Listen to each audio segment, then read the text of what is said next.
Yes. Okay guys, चलो। हमने chapter 1 में कल तक सोल प्रोप्राइटरशिप कंप्लीट कर लिया था। अब हमको जाना है सोल प्रोप्राइटरशिप के आगे, एंड हमको देखना है कि partnership, number 1 partnership, limited liability partnership and companies, इसके साथ HUF का भी एक कंसेप्ट होता है, शायद आपको नहीं पता होगा, आज उसी को देखेंगे। ये चारों भी कंप्लीट करेंगे तभी हमारा चैप्टर 1 कंप्लीट होगा। आपने शायद पहले 3 लेक्चर्स देख लिए होंगे BCK के चैप्टर नंबर 1 के, एंड थर्ड लेक्चर में जो लास्ट टॉपिक था वो था हमारा सोल प्रोप्राइटरशिप, जहां पे हमने एंड किया था, राइट। चलो फटाफट ध्यान देना, बात करते हैं HUF की। जब मैं HUF की बात करता हूं तब HUF के केस में आपको यह समझना है कि ये एक फैमिली बिजनेस ही है। बट फैमिली बिजनेस मतलब ऐसा नहीं है यहाँ पे कि यार मॉम डैड चाइल्ड सब लोग साथ में आके काम कर रहे हैं। वो तो सोल प्रोप्राइटरशिप में भी हो सकता है, कंपनी में भी हो सकता है, पार्टनरशिप में भी हो सकता है। यहाँ पे ऑफिशियली आपकी फैमिली को HUF बनाया जाता है, हिंदू अनडिवाइडेड फैमिली। ये एक कंसेप्ट बनाया है इंडियन टैक्सेशन सिस्टम में, और ये एक एंटिटी बन जाती है, राइट। और HUF के अंदर आप बिजनेस करते हो, मतलब HUF जो है ये एक प्रॉपर एंटिटी बन जाती है आपकी। 3 generation, grandfather, father and the child, ये तीनों जनरेशन मिला के ये HUF बनता है, राइट। फिर इनके बच्चे, इनके बच्चे, इनके आगे की जनरेशन जनरेशन आएगी और ये HUF में काम कर सकती है, राइट। द मोमेंट चाइल्ड का बर्थ होता है कि HUF ऑटोमेटिकली फॉर्म हो जाता है और तीनों जनरेशन उस HUF के को पार्टनर्स बन जाते हैं, यानी कि मेंबर्स बन जाते हैं, right. There are two different thing, one is co partners, another one is members. जो को पार्टनर होते हैं ये तीनों जनरेशन होते हैं, तीनों मेल्स जो होते हैं ना, grandfather, father and the child, ये तीनों भी जो है ये को पार्टनर्स है, और इनकी वाइफ होंगी, राइट। इन तीनों की वाइफ्स होंगी और इनके आगे बच्चे वगैरह होंगे, ये सब मेंबर्स बन जाते हैं। को पार्टनर को प्राइमरी राइट होता है डिसीजन मेकिंग का, और जो मेंबर्स होते हैं इनको सेकेंडरी राइट होता है डिसीजन मेकिंग का, राइट। इनकम टैक्स के हिसाब से HUF को एक सेपरेट लीगल एंटिटी माना जाता है, और ये सेपरेट एंटिटी का स्टेटस के साथ ही उसको एक अलग से पैन कार्ड भी मिल जाता है। मतलब अगर मैं एक अलग कंपनी फॉर्म करता हूं, पार्टनरशिप फॉर्म फॉर्म करता हूं, LLP फॉर्म करता हूं, या मैं खुद अगर मेरे नाम पे बिजनेस करता हूं तो मेरा पैन कार्ड बनेगा, right. My number, my personal account number जो इनकम टैक्स डिपार्टमेंट के पास होता है। बट HUF के केस में बेटा अलग से एक पैन निकाला जाता है, मतलब उसको एक अलग एंटिटी ही, कि यार तुम प्रॉपरली इसमें पैसा डालो और बिजनेस करो, ये बनाया जाता है, राइट। सो ये बाय डिफॉल्ट चीज उनको मिल जाती है, और इंडियन टैक्सेशन सिस्टम में HUF को एक प्रॉपर लॉजिकली चीज माना जाता है। अच्छा, HUF क्या सैलरी इनकम अर्न कर सकता है क्या? नहीं, बिल्कुल नहीं अर्न कर सकता, क्योंकि HUF खुद तो नहीं जाएगा ना, ये फैमिली पूरी की पूरी उठ के कहीं नहीं जा सकती काम करने, एक इंसान जा सकता है, और जो इंसान जाएगा वो उस इंसान की इनकम है। HUF का क्या संबंध उस इनकम से? समझ रहे हो बात को? हाँ या ना? तो सर इसमें कौन से फैमिलीज है, बिकॉज ये हिंदू वर्ड बोलता है, अगर ये हिंदू वर्ड आपको बोल रहा है तो इसमें फैमिलीज है बुद्धिस्ट, जैन, पारसी एंड सिख, ये 4 टाइप के फैमिलीज HUF में इंक्लूड होती है। हिंदूज के अलावा Buddhist, Jain, Parsi and Sikh families are also included under this particular thing. Sir ये एक्ट कौन सा यूज करता है, कौन सा एक्ट फॉलो करता है? जैसे हम पार्टनरशिप में पार्टनरशिप का एक्ट पढ़ चुके हैं ऑलरेडी, कंपनीज एक्ट पढ़ चुके हैं ऑलरेडी, LLP का एक्ट पढ़ चुके हैं, वैसे HUF का हिंदू सक्सेशन एक्ट 1956 है, ये गवर्न करता है। काफी इंपॉर्टेंट चीजें इसमें है जो HUF को अप्लाई होती है, और उसके अलावा टैक्स, बिजनेस, अगर इन सब चीजों की मैं बात करूं तो वो सब taken care by the income tax act 1962, right. HUF can not earn income from salary, separate entity status है as per income tax, automatically बन जाता है इनके साथ, यू कैन से 3 जनरेशन के साथ, grandfather, father and the children. इसमें जैन फैमिली, बुद्धिस्ट फैमिली है, पारसी फैमिलीज है, सिख फैमिलीज है, राइट। बस इतना ही पार्ट है जो आपको लर्न करना है या आपको याद रखना है, बस इसके अलावा कोई पॉइंट्स आपको याद नहीं रखने हैं। ये रहा HUF आपके पास, एक बार रीड कर लो, जिसको जो डाउट से पूछ लो, लाइव बैच वाला फटाफट डाउट पूछ लो जो भी होगा। I'll give you 2 minutes to read the whole paragraph.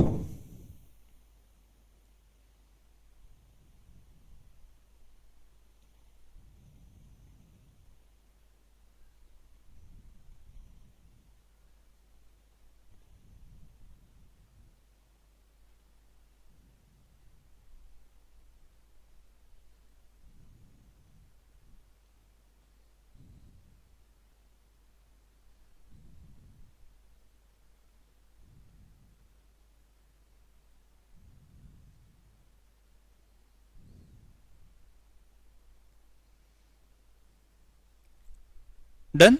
Yes, Anurag, Ritika, Biswajit.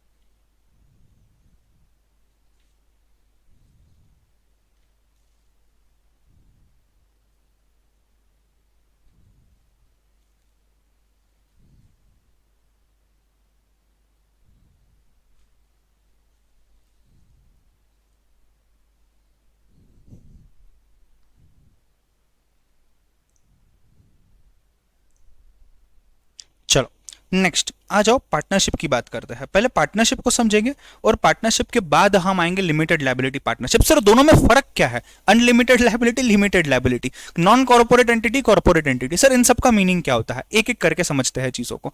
Now when I am talking about partnership firm, right अच्छा, उसके पहले एक स्टूडेंट ने क्वेश्चन पूछा, sir what is the meaning of ancestry, मतलब hierarchy अगर देखा जाए तो एंसेस्ट्री मतलब मेरे ग्रैंडफादर का था, फिर मेरे फादर का हुआ, फिर मेरा हुआ, तो एंसेस्ट्रियल होता है ये। हम बोलते हैं ना हमारे एंसेस्टर्स की जगह है ये, वैसे ये कंसेप्ट पूरा एंसेस्ट्रियल है, ठीक है। चलो पार्टनरशिप की मीनिंग क्या होती है? पार्टनरशिप की मीनिंग मतलब समझो अभी मैं एक इंसान हूं, I am a person, I have one more person along with me and these two people are planning to come into a business. इनका प्लान चल रहा है कि हमने एक बिजनेस चालू करना है, राइट। क्या ये लोग कर सकते हैं? जी हाँ बिल्कुल कर सकते हैं। अब कैसे करेंगे? दोनों साथ में मिलकर करेंगे? हाँ जी बिल्कुल कर सकते हैं। दोनों अलग अलग भी कर सकते हैं, साथ में मिलकर भी कर सकते हैं। तो दोनों ने सोचा देख भाई आइडिया तो तेरे पास है, काम तो तू संभालेगा, अपन पैसा मेरे पास है, पैसा नहीं है तेरे पास, तो अपन एक काम करता है, मैं पैसा डालता हूं, तू काम संभाल, तू आइडिया डाल, तू काम संभाल, सब कुछ कर, अपन मिलकर एक बिजनेस चालू करते, एक कॉन्ट्रैक्ट बनाते हैं, उसमें अपन प्रॉपर लिखते तू कितना पैसा डालेगा, मैं कितना पैसा डालूंगा, तू कितना पैसा लेके जाएगा, मैं कितना पैसा लेके जाऊंगा, प्रॉफिट लॉस जो भी होगा सब कुछ, राइट। सो ये जो कॉन्ट्रैक्ट है इसको हम बोलते हैं पार्टनरशिप डीड। इस पार्टनरशिप के डीड में एक एक चीज लिखी जाएगी, आपको शायद लॉ के टीचर ने आपको ये पढ़ाया होगा, right. So it is a contractual को ओनरशिप। हम पार्टनर्स को को ओनर्स भी बोलते हैं। को ओनर्स क्यों? एक ओनर मतलब एक ही सिंगल ओनर, दो ओनर अगर हो जाता है तो उनको को ओनर बोलते हैं हम लोग, ठीक है। सो एक भी ओनर है, दूसरा वाला भी ओनर ही है, देयरफॉर देयर आर को ओनर्स, राइट। तो इनको हम पार्टनर्स बोलते हैं, को ओनर्स भी बोलते हैं, राइट। कितने लोग आ सकते हैं पार्टनरशिप में? कम से कम दो लोग होंगे तभी पार्टनरशिप कहलाई जाएगी, और दो से ज्यादा लोग भी हो सकते हैं इसमें, 20 लोग, 10 लोग, 15 लोग भी हो सकते हैं। जो इंसान एक्टिवली रोज आता है ऑफिस में और काम करता है इस पार्टनरशिप का, इस फर्म का, उसको हम बोलते हैं एक्टिव पार्टनर। और जो रोज नहीं आता है उसको हम बोलते हैं डीएक्टिव नहीं, उसको हम बोलते हैं स्लीपिंग पार्टनर या डोरमेंट पार्टनर बोलते हैं। जो पैसा लगा के बैठ गया, उसको अपने इंटरेस्ट से मतलब है, प्रॉफिट से मतलब है, रोज आके बैठना नहीं है ऑफिस में, डिसीजन लेगा वो उसके सिर्फ, ठीक है। अब पार्टनरशिप एक्ट में आपने शायद पढ़ा होगा, partnerships can be oral also, partnerships can be written also. Written recommended है, अगर रिटन होता है तो आपने डॉक्यूमेंट सबमिट करने होते हैं, आपने उसको प्रॉपर रजिस्टर करना होता है, बट ये वर्बल भी चलता है, ठीक है। गवर्न कौन सी एक्ट करती है? Indian partnership act 1932। और इसका रेगुलेटर कौन है? Registrar of firms, ROF, registrar of firms इसको गवर्न करता है या इसको रेगुलेट करता है। ROF क्या बोलते हैं इसको हम? Registrar of firms. ये सिर्फ पार्टनरशिप को डील करता है। तो इट इज अ कॉन्ट्रैक्चुअल को ओनरशिप है, दो से ज्यादा लोग हो सकते हैं। एक्टिव पार्टनर्स किसको बोलते हैं? डीड किसको बोलते हैं? डीड वर्बल रिटर्न भी हो सकती है, और ये रजिस्टर करना पड़ता है इंडियन पार्टनरशिप एक्ट 1932 में।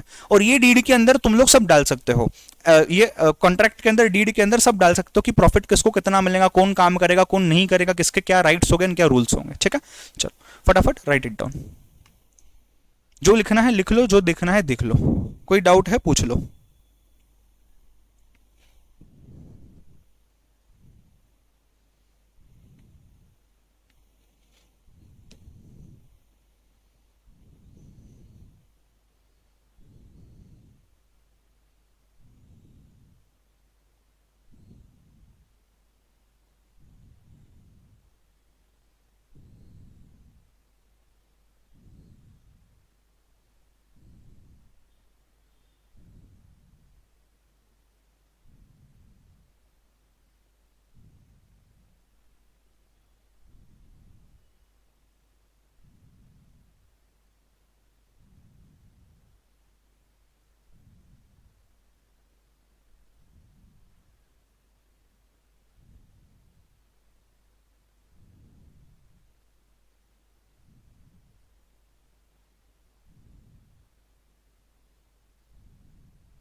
यस, लाइव बच वालो डन।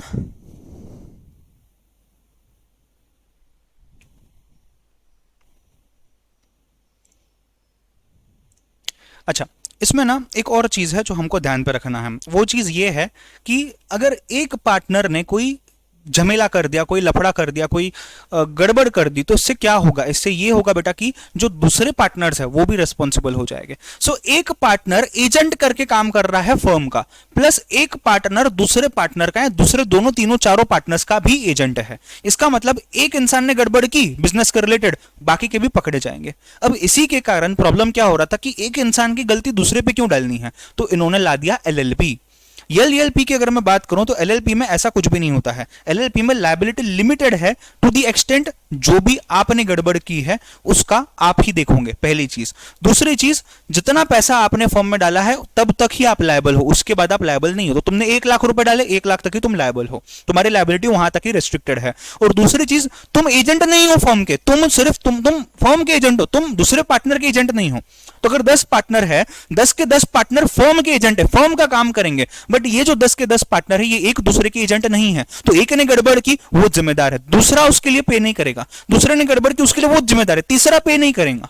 समझ रहे हो? वो इंसान सिर्फ उसके लिए जिम्मेदार होगा। अब इसी कंसेप्ट को हम बोलते हैं म्यूचुअल एजेंसी। इसी कंसेप्ट को बेटा हम बोलते हैं म्यूचुअल एजेंसी। और अगर आप यहां पे देखोगे आपको म्यूचुअल एजेंसी दिखेगा, मैं आपको एक एक चीज करके समझाता हूं यहां पे, ठीक है। अब अगर मैं लिमिटेड लायबिलिटी पार्टनरशिप की बात करता हूं तो यहां पे लायबिलिटी लिमिटेड होती है, सब चीजें सेम है, पार्टनरशिप फॉर्म वगैरह सब वैसा ही होगा, सब कुछ वैसा ही होगा। एक्ट अलग है, लिमिटेड लायबिलिटी पार्टनरशिप एक्ट 2009, आपको शायद लॉ में 2008 दिया हुआ है, ध्यान पे रखो दोनों जगह दोनों चीजें, हालांकि वो गलत है। मिनिस्ट्री ऑफ कॉर्पोरेट अफेयर्स इसका रेगुलेटर है एंड आरओसी के साथ ये रेगुलेट करता है, यानी कि register of companies, right. Register of companies यहां पे भी देखेंगे, यहां पे भी देखेंगे। Ministry of corporate affairs MCA यहां पे भी देखेंगे, यहां पे भी देखेंगे। एमसीए और आरओसी के अंडर ही ये दोनों आते हैं, दोनों को उन्हीं के पास रजिस्टर करना पड़ता है, कंपनी को भी, लिमिटेड लायबिलिटी पार्टनरशिप को भी। दोनों कॉर्पोरेट एंटिटीज है। कॉर्पोरेट एंटिटी मतलब क्या?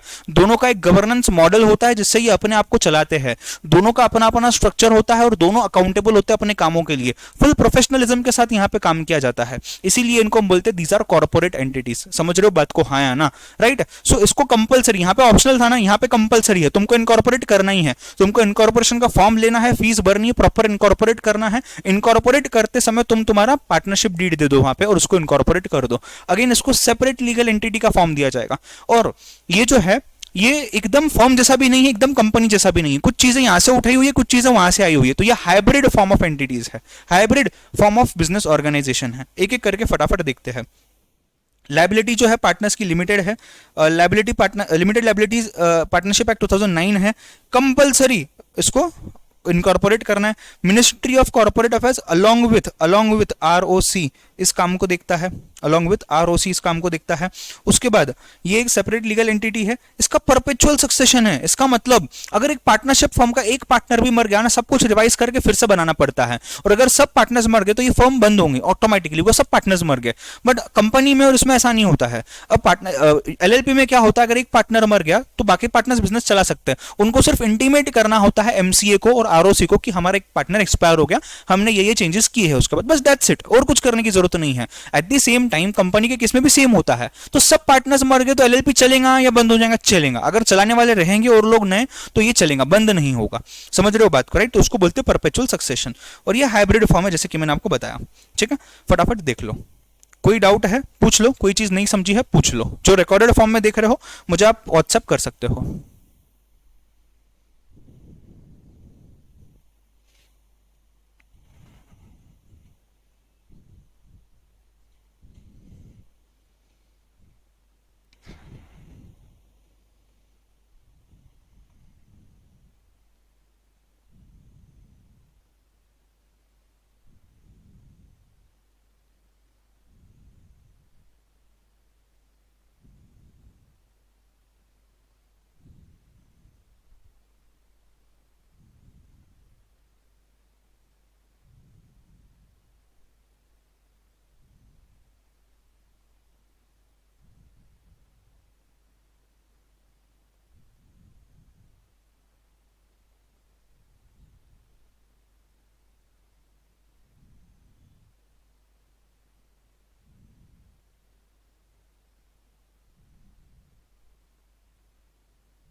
डन।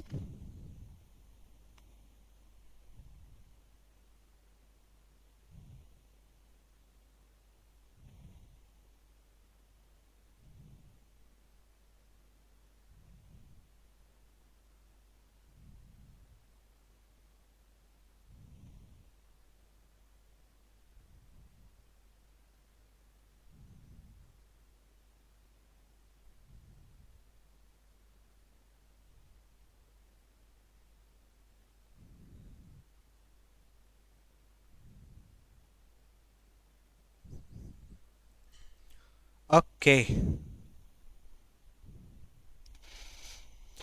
चलो,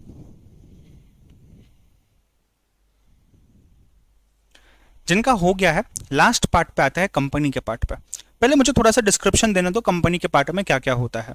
सी, कंपनी का जो मॉडल है ये काफी पुराना मॉडल है, काफी टाइम से एग्जिस्ट कर रहा है, one of the oldest models also you can से, ऑलमोस्ट आफ्टर प्रोप्राइटरशिप वगैरह। पहले तो प्रोप्राइटरशिप वगैरह ही स्टार्ट हुए थे। तो कंपनीज का स्ट्रक्चर अगर मैं देखूं तो कंपनीज का स्ट्रक्चर कैसा होता है, इसमें शेयर होल्डर्स होते हैं जो ओनर्स होते हैं कंपनी के। क्या गवर्नमेंट ओनर हो सकती है? हाँ।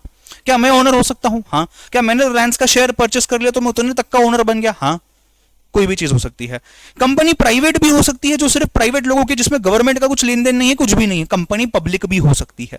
पब्लिक मतलब गवर्नमेंट का पैसा लगा हुआ है, प्राइवेट का बहुत कम हद तक या नहीं है। ठीक है। एट द सेम टाइम इसको कंपनीज एक्ट 1956 से गवर्न किया जाता था। उसके बाद 2013 में इसको एक नया कंपनीज एक्ट बनाया गया, कंपनीज एक्ट 2013, और उसको इंप्लीमेंट किया गया। आज के डेट पे companies act 2013 is applicable for each and every kind of company, even for those which are you can say incorporated as per companies act 1956, right. Shareholders होते हैं ऊपर, शेयर होल्डर्स डायरेक्टर्स को appoint करते हैं, जो management बनता है company का, और वो डायरेक्टर जो है ये कंपनी को चलाते हैं day to day operations. Because जो शेयर होल्डर जिसके पास पैसा है उसको शायद वो बिजनेस आता ही हो प्रॉपरली करना या नहीं, ये नहीं बोला जा सकता।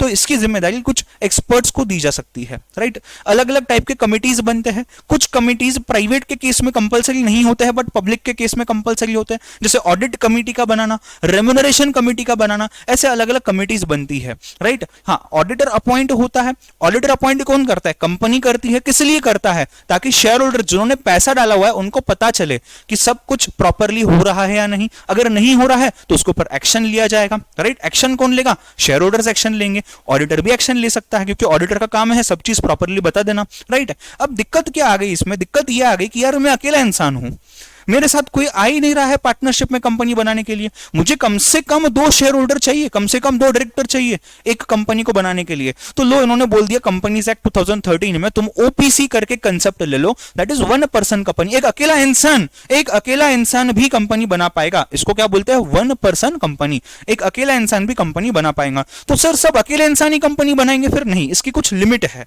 आप बिजनेस चालू करो, जब तक आपको कोई मिलता है आप अकेले कंपनी को चलाओ, ठीक है। Up till 50 crore of turnover, 100 crore of turnover, आप अकेले में कंपनी हो तो आप इसके ऊपर लोन नहीं ले सकते। आपको इस अमाउंट के ऊपर का लोन चाहिए, आपको कंपनी में सेकंड शेयर होल्डर को लाना पड़ेगा, सेकंड डायरेक्टर को लाना पड़ेगा। तो इसी के हिसाब से यहां पे ये कंसेप्ट को भी लाया गया है। एक डोरमेंट कंपनी का कंसेप्ट लाया है। क्यों? देयर वर मेनी पीपल जो एज अ कंपनी अपना पेटेंट रजिस्टर करते थे, कॉपीराइट रजिस्टर करते थे, ये बोल के कि सर इसमें 3 लोगों ने काम किया हुआ है तो तीनों को इसका बेनिफिट मिलेगा, तीनों के नाम पे ये होना चाहिए, तो तीनों के नाम पे कंपनी बनाओ, कंपनी के नाम पे पेटेंट को ले लो, चल जाएगा, कोई दिक्कत नहीं है। बट यहाँ पे दिक्कत ये आ गई कि सर हम तो कुछ कमा नहीं रहे हैं 3 साल से, 4 साल से, या और आने वाले 10-15 साल तक ये पेटेंट हमको काम नहीं आएगा, 10 साल बाद काम आएगा। तो मैं कमा कुछ नहीं रहा हूं और हर साल मैं इनकम टैक्स रिटर्न फाइल कर रहा हूं, जीएसटी रिटर्न फाइल कर रहा हूं, कंपनी रिटर्न फाइल कर रहा हूं, तो इसके लिए मेरे को एक चार्टर्ड अकाउंटेंट लगेगा और एक टैक्स कंसल्टेंट लगेगा, इनका पैसा मुझे देना पड़ेगा। तो ये कंपनी बने या खुद के लिए मैंने एक बर्डन बना लिया कि हर साल प्रॉपर टाइम टू टाइम ये करो, और अगर मैं टाइम पे कुछ नहीं करता हूं तो आ जाते हो 1 करोड़ की पेनल्टी भरो। तो मतलब मैं पेनल्टी भरते बैठूं, मतलब मैं फीस ही देते बैठूं, सिर्फ यही काम है मेरे? नहीं। तो गवर्नमेंट ने बोले काम करते हैं, कंपनीज एक्ट 2013 में एक डोरमेंट कंपनी का हम फॉर्म भरते हैं। तुम डोरमेंट कंपनी का फॉर्म भर देना और तुम डोरमेंट रहना, मतलब तुम सोए हुए रहना, जब तुम जगोगे तब हम भी जगेंगे। जब तक तुम सोए हुए हो तो 1 साल नहीं 5 साल में इंफॉर्मेशन दे दो, या साल में एक ही रिटर्न फाइल करो, एक ही रिटर्न में इंफॉर्मेशन दे दो। और जब तुम कमाने लगोगे ना तब हम तुमसे हर महीने इंफॉर्मेशन मांगेंगे, क्योंकि तब तुम कमा रहे हो, तो ये चल जाएगा। ठीक है, तो वो भी चीज आ गई यहाँ पे। अच्छा, इसका एक अलग से नंबर होता है,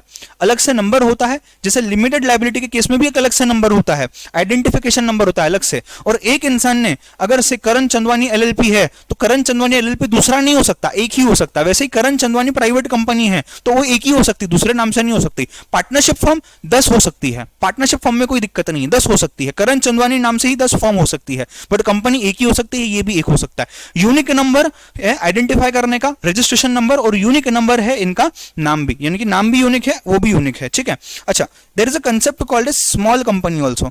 कोई लोग बोलते हैं यार मैं तो ज्यादा कमाता नहीं हूं, मेरा छोटा मोटा कारोबार है, बट मैं कंपनी मॉडल में हूं। तो अगर मैं कंपनी मॉडल में हूं, मुझे कुछ छूट तो चाहिए, तो इन्होंने डाल दिया स्मॉल कंपनी। अगर तुम्हारा टर्नओवर इस लिमिट में है, अगर तुम्हारा लोन इस लिमिट में है, तो तुम स्मॉल कंपनी। तुमको क्या करना है, तुमको हर महीने रिटर्न नहीं फाइल करना, हर महीने इंफॉर्मेशन नहीं देनी, तुमने 3-3 महीने में, 4-4, 5-5 महीने में इंफॉर्मेशन देनी। तो इनके लिए रेस्ट्रिक्शंस कम कर दिए गए हैं, राइट। कंपनी बनाने के लिए प्रोस्पेक्टस बनाना पड़ता है, जैसे आपके कॉलेज में मिलता था कि कौन इसमें इन्वेस्ट करेगा अगर पब्लिक कंपनी है तो। और उसी की तरह यहाँ पे कंपनी को इनकॉर्पोरेट करने के लिए 2 इंपॉर्टेंट डॉक्यूमेंट्स लगते हैं। एक है मेमोरेंडम ऑफ एसोसिएशन MOA, दूसरा है AOA articles of association. Memorandum of association में इसका नाम और इसका ऑब्जेक्टिव आता है, और आर्टिकल ऑफ एसोसिएशन में यहाँ पे ये कंपनी अपने रूल्स वगैरह क्या लगाने वाली है वो सब आने वाला है। ऐसे 2 टाइप के डॉक्यूमेंट्स होते हैं। ये दोनों टाइप के डॉक्यूमेंट्स सेबी के पास भी देने होते हैं। सेबी के पास क्यों, और कंपनीज एक्ट यानी कि MCA ministry of corporate affairs इनके पास भी क्यों, इन लोगों के पास इसलिए देना होता है बिकॉज आप अगर कंपनी को पब्लिक करते हो, यानी कि आप सबके लिए ओपन करते हो, तो लोगों को पता होना चाहिए कि तुम्हारे डॉक्यूमेंट्स क्या क्या है, तुम्हारे फाइनेंशियल स्टेटमेंट्स क्या क्या है। एट द सेम टाइम आपका प्रॉफिट एंड लॉस अकाउंट और बैलेंस शीट साल भर के लिए नहीं बनेगा, हर 3-3 महीने में बनेगा। क्वार्टरली रिजल्ट दोगे तुम। अब देखो ना, जो इंसान, समझो अभी आप और मैं मोबाइल फोन लेंगे और यहां पे मुझे समझो कोई शेयर परचेस करना है, चलो रिलायंस का शेयर परचेस करना है। अब अगर मुझे रिलायंस का शेयर परचेस करना है तो ये मैं कैसे परचेस कर सकता हूं, ऑनलाइन जाके डायरेक्टली। अब अगर मैं ऑनलाइन जाके परचेस करता हूं तो क्या मैं ओनर बन जाऊंगा? जी हाँ बन जाऊंगा। बट अब मैं डर रहा हूं कि यार मैं ज्यादा पैसा डालूं या नहीं, क्योंकि मुझे ना, अगर आज से I am in the month of January 2025 तो मुझे मार्च 2024 का डेटा अवेलेबल है। तो इसमें तो 9-10 महीने का फर्क है ना। 9-10 महीने में कंपनी ने बहुत झुल किए होंगे, तो ये लोग बोलते हैं नहीं ऐसा नहीं चलेगा। अगर तुम जनवरी में हो ना, तुम दिसंबर का डेटा देखो, हम तुमको 3-3 महीने में डेटा देंगे। तो ये हर 3 महीने में क्वार्टरली रिजल्ट आएंगे, राइट। हर 3-4 महीने में रिजल्ट देंगे, और उस रिजल्ट से हमको ये ध्यान समझने आ जाएगा कि ये कंपनी ने पिछले साल से इस साल में क्या क्या बढ़ाया है, क्या क्या कम किया हुआ है, एंड अकॉर्डिंगली हम हमारी चीजें कर सकते हैं, राइट। लिस्टिंग एग्रीमेंट करके कुछ लिखा हुआ है। What do you mean by listing agreement? अगर आप अपने आप को लिस्ट करते हो, एक प्राइवेट कंपनी पब्लिक जाना चाहती है, यानी कि क्या लोगों से पैसा लेना चाहती है, आम जनता से पैसा लेना चाहती है, तो उस केस में लिस्टिंग एग्रीमेंट यानी कि एक बड़ी एग्रीमेंट होती है जिसमें सब टर्म्स कंडीशंस होते हैं, आप उनको मान रहे हो, उनको फॉलो कर रहे हो, और प्रॉपरली आप सब चीजें आगे करोगे, ये करके आप सभी को दे देते हो, राइट। चलो नेक्स्ट, स्टैट्यूटरी ऑडिट। कंपनी का हर बार ऑडिट करवाया जाता है, ऑडिट की अलग से कंपनी भी होती है। प्राइवेट कंपनी को क्लोजली हेल्ड कंपनी भी बोला जाता है, बिकॉज कुछ लोग जो क्लोज है एक दूसरे से, जो एक दूसरे को पहचानते हैं, वही लोग आएंगे और प्राइवेट कंपनी बनाएंगे। और जो पब्लिक कंपनी है इसको वाइडली हेल्ड कंपनी बोलते हैं। यहाँ पब्लिक कंपनी को लिस्टेड कंपनी भी बोलते हैं। जिसमें गवर्नमेंट का पैसा लगा उसको पब्लिक सेक्टर अंडरटेकिंग PSU ऐसे बोलते हैं, PSU या गवर्नमेंट कंपनी बोलते हैं, ठीक है। चलो अब यहाँ पे ध्यान देना, इसमें 2-3 और चीजें दी हुई है, जैसे कि यहाँ पे कमिटीज के बारे में दिया हुआ है कि यहाँ पे मैंडेटरी है कि इन्होंने कुछ कमिटीज को कंस्टिट्यूट करना पब्लिक के केस में, बिकॉज पब्लिक का पैसा इन्वॉल्व है। कौन से कमिटीज? जैसे ऑडिट कमिटी है, CSR कमिटी है, corporate social responsibility, stakeholder committee है, नॉमिनेशन एंड रेम्यूनरेशन कमिटी है, राइट। एक और इंपॉर्टेंट चीज है, ये लोग बिजनेस कब स्टार्ट कर सकते हैं। पब्लिक कंपनी के केस में तुमको certificate of commencement of business भी चाहिए और सर्टिफिकेट ऑफ इनकॉर्पोरेशन भी चाहिए। हाउएवर अगर तुम प्राइवेट कंपनी हो तो सिर्फ सर्टिफिकेट ऑफ इनकॉर्पोरेशन करो, रजिस्ट्रेशन फॉर्म फिल करो, उसका सर्टिफिकेट मिल गया, बस तुम कंपनी चालू करो, बिजनेस चालू करो। पब्लिक कंपनी के केस में बिजनेस चालू करने के लिए अलग से कमेंसमेंट लेटर लगता है, उसके लिए भी अप्लाई करना पड़ता है, ठीक है। चलो मेरे ख्याल से इतनी चीज बस हो गई। मिनिमम मेंबर्स 2 है, मैक्सिमम मेंबर्स 200 है, समझ रहे हो बात को? पब्लिक कंपनी के केस में आपको कम से कम 7 मेंबर्स लगेंगे, यानी कि 7 share holders minimum required.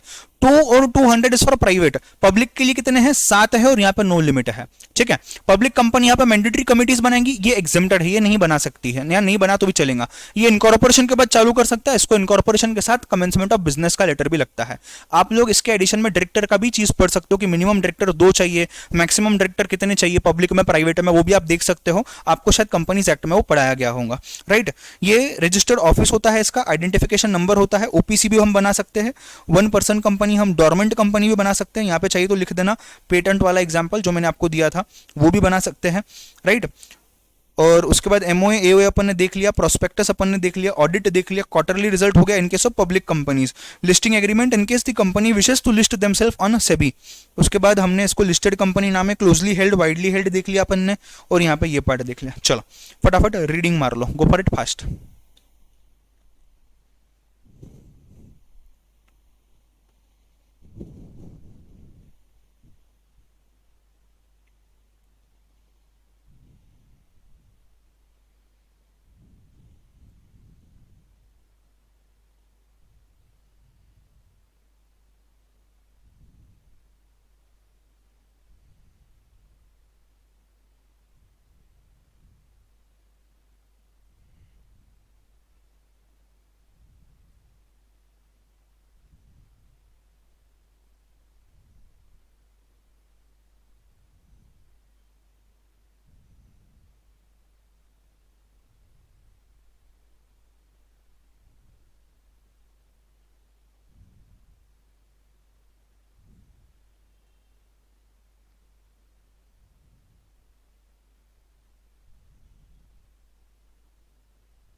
Scroll करता हूं।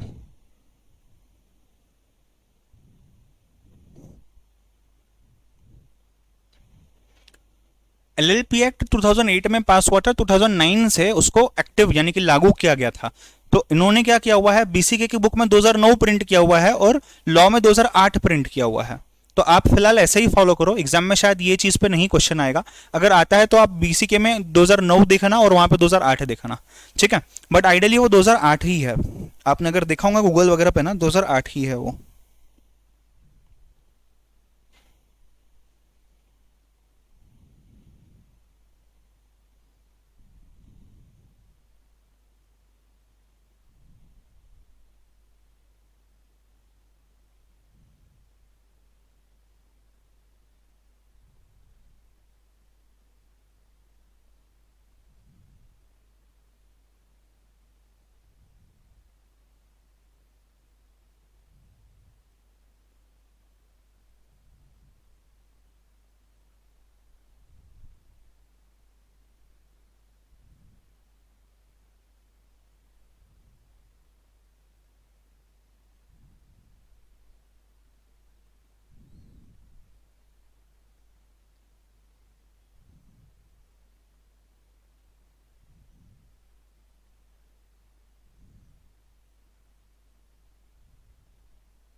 डन अनुराग?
यस, लाइव बैच वालों डन।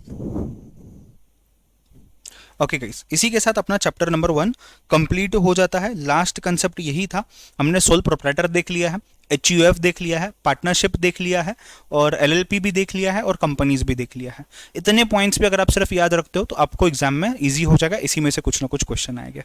ठीक है, चलो जो लोग लाइव देख रहे हो, शायद मैं कुछ देर में मैच चालू करूंगा, आपको नोटिफिकेशन आ जाएगा, नहीं किया तो पूछते मत बैठना, मैं फिर उसको रिकॉर्ड करके दूंगा। ठीक है, चलो बाय बाय, टेक केयर।